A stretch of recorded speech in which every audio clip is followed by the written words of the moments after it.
তো দেখাই এখানে নিশুকে রাখার আমি কোনো যুক্তি খুঁজে পাচ্ছি না। সিয়ামের এন্ট্রিটা খুব ভালো ছিল, সিয়ামের এন্ট্রিটা জোশ ছিল।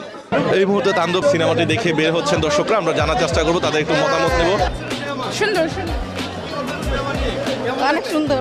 তাছাড়া আর আমি একটা জিনিস বললাম না, এখানে নিশুকে রাখাটা কোনো আমার মনে হয় না যে পসিবল হবে। মানে মুভিটা আসলে অনেক সুন্দর ছিল, বলার মতো না। এবং লাস্টে সবার অ্যাক্টিং এত রিয়েল টাইপ মনে হয়েছে যে মানে অনেক এক্সাইটেড লাগতেছে, এত সুন্দর ছিল। ভাই আমি একবার প্রথম সিরিয়ালের প্রথম ছিলাম, 3টা টিকিট পেয়েছি, আমার লাগবে 8টা, এখন আবার এই পিছনে গিয়ে দাঁড়িয়েছি।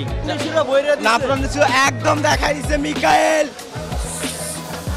নতুন নায়ক হিসেবে সাবিলা কেমন ছিল? মোটামুটি আমার মোটামুটি লাগে। আপনি মানে কাকে নিলে ভালো মনে হতো? পূজা থাকলে ভালো হইতো।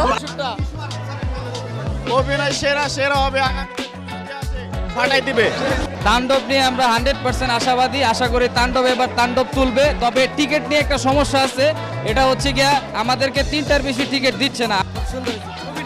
অসাধারণ অসাধারণ অসাধারণ অসাধারণ ছিল। একটা গান ছিল লেচুরো বাগানে, এটা যদি লেচুর বাগান হইতো আর সুন্দর হইতো।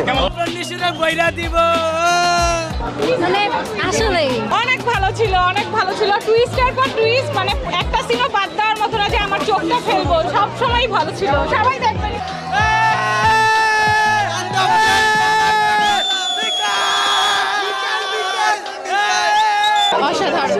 বিক্রম মুভি আছে, কাইতি মুভি আছে, যদি তামিল দেখেন ওই লেভেলের একটা তাণ্ডব 2 আসবে।